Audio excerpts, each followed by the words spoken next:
नमस्कार। आज हम भारतीय संविधान के एक बहुत ही दिलचस्प और अहम पहलू पर बात करेंगे। भारत का संघीय ढांचा यानी फेडरल स्ट्रक्चर। हमारे पास हैं ओनली आईएएस प्रहार के नोट्स अध्याय 9 जो इसी विषय पर है। भारत की संघीय संरचना, मुद्दे और चुनौतियां। हमारा इरादा है ये समझना कि भारत का सिस्टम, जिसे अक्सर दुनिया के बाकी संघीय देशों से अलग माना जाता है, आखिर ये काम कैसे करता है, इसमें क्या खास है, क्यों केंद्र ज्यादा ताकतवर नजर आता है और आजकल इसमें क्या चुनौतियां चल रही हैं। हम कोशिश करेंगे कि इस जटिल विषय को आसानी से समझ सकें। बिल्कुल। संघवाद का मतलब देखिए सीधा सा है शक्तियों का बंटवारा केंद्र सरकार और राज्य सरकारों के बीच। लेकिन भारत का मॉडल वो अनोखा है। इसे न तो पूरी तरह अमेरिका जैसा संघीय कह सकते हैं, न ब्रिटेन जैसा एकात्मक।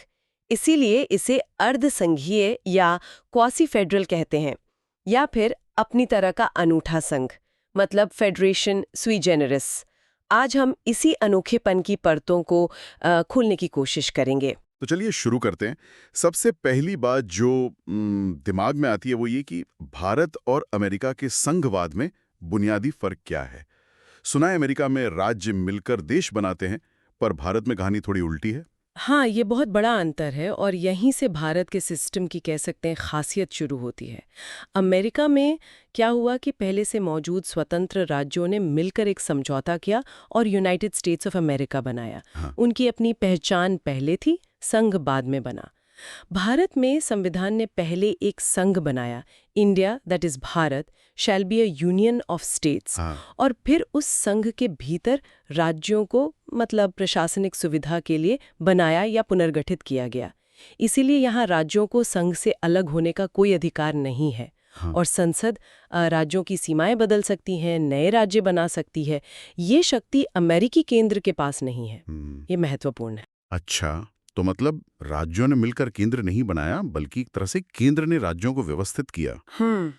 लेकिन फिर भी कुछ चीजें तो होंगी जो इसे संघीय बनाती हैं, जैसे अलग-अलग सरकारें वगैरह। हाँ, बिल्कुल। संघीय व्यवस्था की कई क्लासिक विशेषताएं भारत में मौजूद हैं। जैसे आपके पास केंद्र सरकार है और हर राज्य की अपनी सरकार है, यानी दोहरी सरकार, डुअल गवर्नमेंट। एक लिखा हुआ संविधान है जो सबसे ऊपर है, मतलब संविधान की सर्वोच्चता। केंद्र और राज्यों के बीच शक्तियों का साफ बंटवारा है, संघ सूची, राज्य सूची और समवर्ती सूची के जरिए। एक स्वतंत्र न्यायपालिका है जो संविधान की व्याख्या करती है और केंद्र राज्य विवादों को सुलझाती है। और हमारे पास द्विसदनीय विधायिका भी है, लोकसभा और राज्यसभा, जिसमें राज्यसभा राज्यों का प्रतिनिधित्व करती है। ये सब मिलकर इसे एक संघीय ढांचा बनाते हैं, इसमें कोई शक नहीं। ठीक है, ये तो आई संघीय वाली बातें, लेकिन अक्सर सुनने में आता है और महसूस भी होता है कि भारत का सिस्टम केंद्र की तरफ ज्यादा झुका हुआ है। वो कौन सी बातें हैं जो केंद्र को इतना मजबूत बनाती हैं? यहाँ मामला थोड़ा, कह सकते हैं, दिलचस्प हो जाता है। यहीं पर भारत का वो अनोखापन और ज्यादा उभर कर आता है जो हम कह रहे थे। संविधान में कई ऐसी व्यवस्थाएं हैं जो केंद्र को राज्यों के मुकाबले ज्यादा ताकत देती हैं।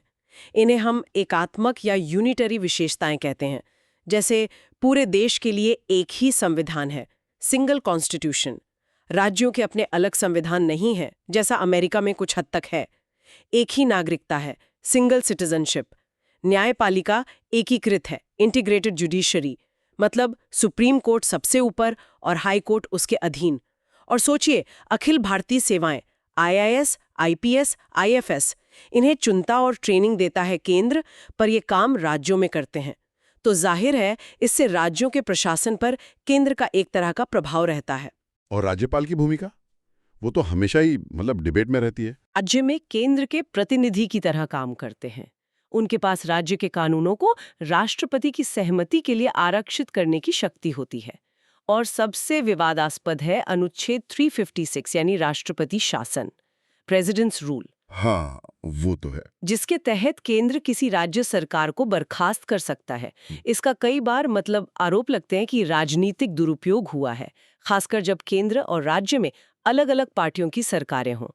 इन सब के अलावा आपातकालीन प्रावधान है, जहां केंद्र बहुत शक्तिशाली हो जाता है, और संसद का राज्यों की सीमाओं को बदलने का अधिकार, आर्टिकल 3, वो तो है ही। ये सब मिलकर पड़रा थोड़ा केंद्र की तरफ झुका देते हैं। तो ये एक तरह का डिजाइन है जिसमें संतुलन तो है, पर हाँ, केंद्र का हाथ थोड़ा भारी रखा गया है। इसी वजह से शायद चुनौतियां भी आती होंगी। मतलब क्या मुख्य मुद्दे हैं आजकल भारतीय संघवाद के सामने? एक तो है क्षेत्रीय समानता, कुछ राज्य ज्यादा विकसित हैं, कुछ पिछड़े। इससे पिछड़े राज्यों में एक तरह का असंतोष रहता है और वो ज्यादा स्वायत्तता या विशेष दर्जे की मांग करते हैं। दूसरा, वित्तीय संसाधनों का बंटवारा, ये हमेशा एक बड़ा मुद्दा रहता है। पैसे का मामला। हाँ, बिल्कुल। राज्यों को लगता है कि उन्हें उनके हिस्से का पैसा नहीं मिल रहा या केंद्र अपनी योजनाओं का बोझ उन पर डाल रहा है। राज्यपाल की भूमिका और अनुच्छेद 356 का इस्तेमाल, जैसा हमने बात की, लगातार तनाव का कारण बनते हैं। और कई बार केंद्र पर यह आरोप लगता है कि वो राज्य सूची के विषयों जैसे कृषि या कानून व्यवस्था में दखल दे रहा है। हाल के कुछ कानून जैसे वो नागरिकता संशोधन अधिनियम CAA था या कृषि कानून, क्या उन्होंने भी इस बहस को हवा दी थी? हाँ, निश्चित रूप से। CAA और कृषि कानून, जो बाद में वापस ले लिए गए, जैसे केंद्रीय कानूनों पर कई राज्यों ने आपत्ति जताई थी। उनका कहना था कि ये कानून उनके अधिकारों का हनन करते हैं और इन्हें बनाने से पहले उनसे पर्याप्त सलाह मशवरा नहीं किया गया है। इसने केंद्र राज्य संबंधों में संवाद और सहयोग की जरूरत को और उजागर किया। इसीलिए सहकारी संघवाद, कोऑपरेटिव फेडरलिज्म, यानी केंद्र और राज्यों के मिलकर काम करने की बात बार बार उठती है। एक और शब्द सुनने में आता है, असम्मित संघवाद, एसिमेट्रिक फेडरलिज्म। इसका क्या मतलब है? क्या भारत में सभी राज्यों को बराबर शक्तियां नहीं है? ये एक और दिलचस्प पहलू है। असम्मित का मतलब ही है जो समान ना हो। भारत में सभी राज्यों को बिल्कुल एक जैसी शक्तियां या दर्जा नहीं मिला हुआ है, ये सही है। संविधान का अनुच्छेद 371 कुछ राज्यों को, खासकर पूर्वोत्तर के राज्यों को, जैसे नागालैंड, मिजोरम, असम, अरुणाचल प्रदेश और कुछ अन्य राज्यों को भी उनकी विशेष सामाजिक, सांस्कृतिक या ऐतिहासिक परिस्थितियों को ध्यान में रखते हुए कुछ विशेष प्रावधान देता है।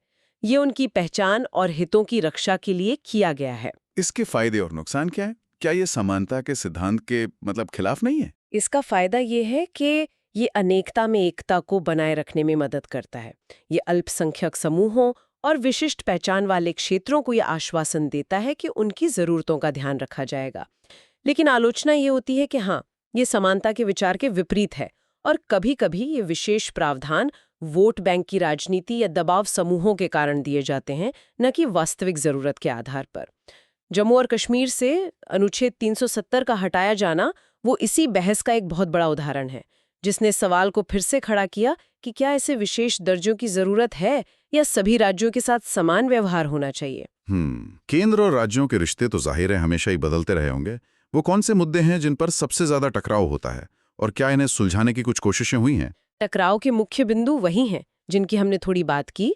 अनुच्छेद 356 का कथित दुरुपयोग, राज्यपालों की नियुक्ति और उनका आचरण, वित्तीय संसाधनों का बंटवारा। हाँ, GST के बाद मुआवजे वाला मुद्दा भी था। बिल्कुल, खासकर GST के बाद राज्यों के मुआवजे का मुद्दा, फिर अखिल भारतीय सेवा पर नियंत्रण और केंद्रीय कानूनों का राज्यों पर असर। इन मुद्दों को सुलझाने और रिश्तों को बेहतर बनाने के लिए समय-समय पर आयोग भी बने हैं। जैसे सरकारी आयोग या पुंछी आयोग, उन्होंने क्या कहा था? कुछ मुख्य बातें? हाँ, सरकारी आयोग 1983 और बाद में पुंछी आयोग 2007 बहुत महत्वपूर्ण है। इन्होंने कई सुझाव दिए, जैसे अनुच्छेद 356 का इस्तेमाल सिर्फ आखिरी विकल्प के तौर पर होना चाहिए, वो भी बहुत सोच समझ के। राज्यपाल की नियुक्ति से पहले मुख्यमंत्री से सलाह लेनी चाहिए, राज्यपाल को सक्रिय राजनीतिज्ञ नहीं होना चाहिए और केंद्र राज्य संबंधों को बेहतर बनाने के लिए अंतरराज्य परिषद, इंटर स्टेट काउंसिल, जो आर्टिकल 263 में है, उसको मजबूत करना चाहिए। पुंछी आयोग ने तो यहाँ तक कहा कि राज्यपाल पर महाभियोग मतलब इम्पीचमेंट जैसा कोई प्रावधान होना चाहिए। अच्छा। हालांकि इन सिफारिशों पर अमल, कह सकते हैं, पूरी तरह से नहीं हुआ है, पर यह बहस के लिए एक आधार जरूर देती हैं। इन रिश्तों की असली परीक्षा शायद कोविड-19 महामारी के दौरान हुई होगी। उस समय केंद्र राज्य संबंध कैसे रहे, ये एक बड़ा टेस्ट था। कोविड-19 ने वाकई हमारे संघीय ढांचे पर जबरदस्त दबाव डाला।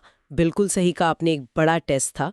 शुरुआत में केंद्र ने राष्ट्रीय लॉकडाउन लगाने के लिए राष्ट्रीय आपदा प्रबंधन अधिनियम 2005 का इस्तेमाल किया, जबकि स्वास्थ्य राज्यों का विषय है और राज्यों के पास अपना वो पुराना महामारी रोग अधिनियम 1897 के तहत शक्तियां थीं। इससे शक्तियों के इस्तेमाल को लेकर कुछ भ्रम और थोड़ी खींचतान भी दिखी थी। और पैसों का क्या? राज्यों पर तो बहुत बोझ आया होगा उस समय। बिल्कुल। लॉकडाउन और आर्थिक गतिविधियों के रुकने से राज्यों के राजस्व में भारी गिरावट आई। बहुत मुश्किल दौर था। उन्हें केंद्र से मिलने वाली वित्तीय सहायता पर बहुत हद तक निर्भर रहना पड़ा। कई बार राज्यों ने शिकायत की कि उन्हें समय पर और पर्याप्त मदद नहीं मिल रही है। खासकर वो जीएसटी मुआवजे को लेकर काफी विवाद हुआ था। ऑक्सीजन संकट, दवाओं और वैक्सीन के वितरण और वो प्रवासी मजदूरों के संकट के दौरान भी केंद्र और राज्यों के बीच बेहतर समन्वय की कमी महसूस की गई।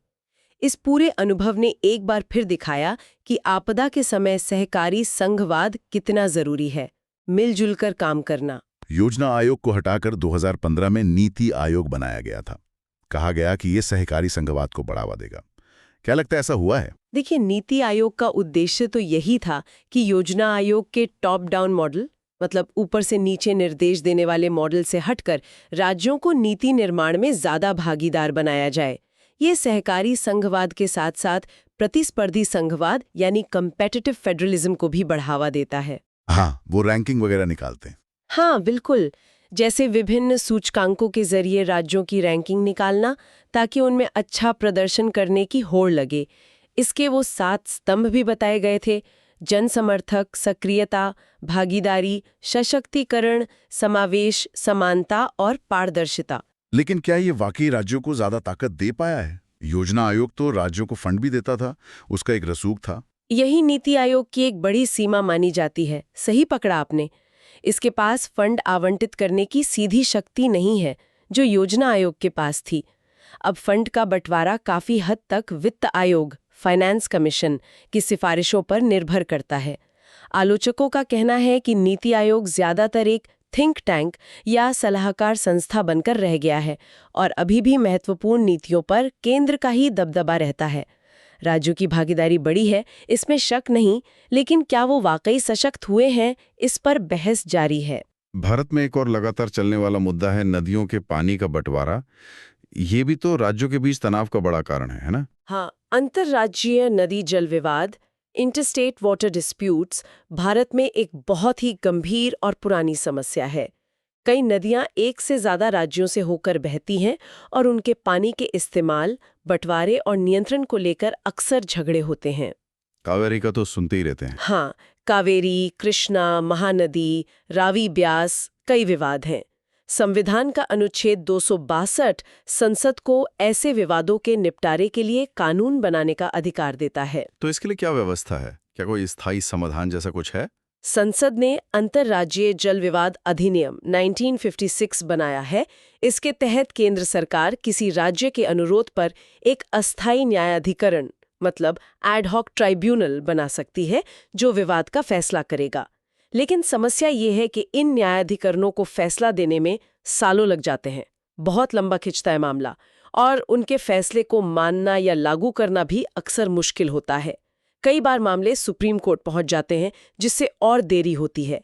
विवादों का राजनीतिकरण भी खूब होता है।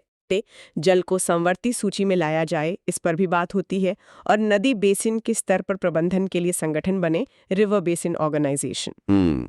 अच्छा, एक और बात, समय समय पर बड़े राज्यों को बांटकर छोटे राज्य बनाने की मांग भी उठती रहती है, जैसे गोरखालैंड, बुंदेलखंड वगैरह। इसके पीछे क्या तर्क होते हैं? छोटे राज्यों की मांग के पीछे कई कारण होते हैं। बड़े राज्यों में कई बार दूर दराज के इलाकों तक प्रशासन की पहुंच कम होती है, जिसे एडमिनिस्ट्रेटिव इनएफिशिएंसी कहते हैं। लोगों को लगता है कि उनकी सुनवाई नहीं हो रही। कभी कभी अलग सांस्कृतिक या भाषाई पहचान भी एक बड़ा कारण होती है। आर्थिक पिछड़ापन और क्षेत्रीय असमानता, मतलब रीजनल डिस्पैरिटी, ये भी बड़े कारण हैं। लोगों को लगता है कि अलग राज्य बनने से उनके इलाके का शायद बेहतर विकास होगा। क्या छोटे राज्य बनाना वाकई फायदेमंद होता है? जो नए राज्य बने हैं, जैसे उत्तराखंड, झारखंड, छत्तीसगढ़, उनका अनुभव कैसा रहा है? क्या वो ज्यादा सफल रहे हैं? ये बहस का मुद्दा है। डॉक्टर अंबेडकर जैसे विचारक थे, उनका मानना था कि छोटे राज्य बेहतर प्रशासन और प्रतिनिधित्व सुनिश्चित करते हैं।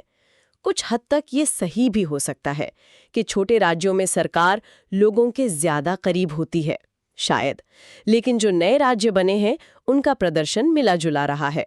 मतलब विकास के कुछ पैमानों पर वे आगे बढ़े हैं, पर कई पुरानी समस्याएं अभी भी वैसी ही बनी हुई हैं।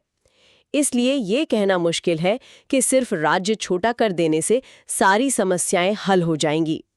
ये उस राज्य के नेतृत्व, नीतियों और संसाधनों पर भी बहुत निर्भर करता है। आखिर में एक और चीज समझनी है, विशेष श्रेणी का दर्जा, स्पेशल कैटेगरी स्टेटस, SCS, ये क्या था और क्या ये अब भी प्रासंगिक है? ये अनुच्छेद 371 वाले विशेष दर्जे से अलग है ना? हाँ, ये बिल्कुल अलग है। कंफ्यूज नहीं होना चाहिए।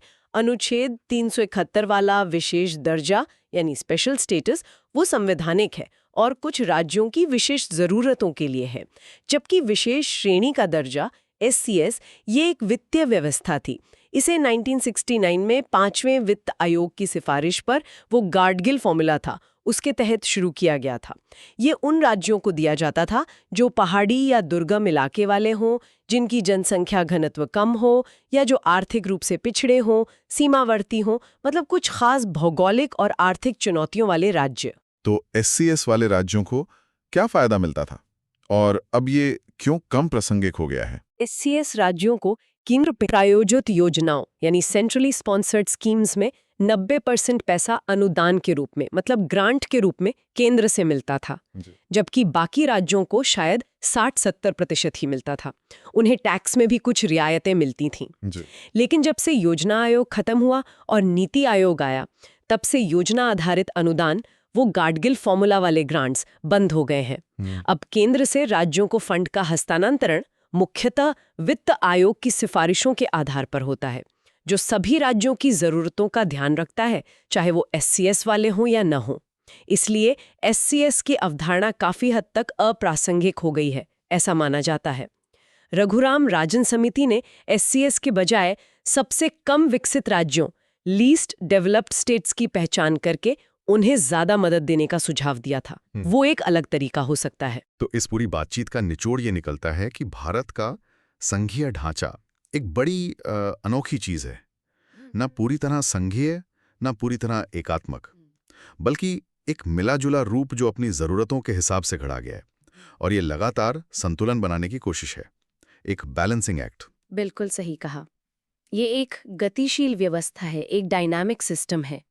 इसमें केंद्र और राज्यों के बीच शक्तियों, जिम्मेदारियों और संसाधनों का बंटवारा हमेशा से बहस और बदलाव का विषय रहा है। इसमें तनाव भी है और सहयोग की संभावनाएं भी है। भविष्य में ये संतुलन कैसे बना रहेगा, ये इस बात पर निर्भर करेगा कि हम सहकारी संघवाद को कितना अपनाते हैं, क्षेत्रीय आकांक्षाओं का कितना सम्मान करते हैं और संवैधानिक संस्थाओं जैसे अंतर्राज्य परिषद, वित्त आयोग, इनको कितना मजबूत बनाते हैं। इन स्रोतों को खंगालने के बाद एक सवाल मन में आता है, सोचने लायक है। आज की दौर में जब तकनीक, अर्थव्यवस्था, पर्यावरण जैसे मुद्दे राज्यों की सीमाओं को आसानी से लांघ जाते हैं और राष्ट्रीय स्तर पर समाधान की जरूरत महसूस होती है, तो क्या भारत का संघीय ढांचा भविष्य में ज्यादा सहयोगी और एकीकृत बनेगा, या फिर केंद्र और राज्यों के बीच खींचतान और बढ़ेगी, जिससे शायद केंद्रीकरण मजबूत होगा? इस पर जरूर सोचिएगा। आज के लिए बस इतना ही। धन्यवाद। धन्यवाद।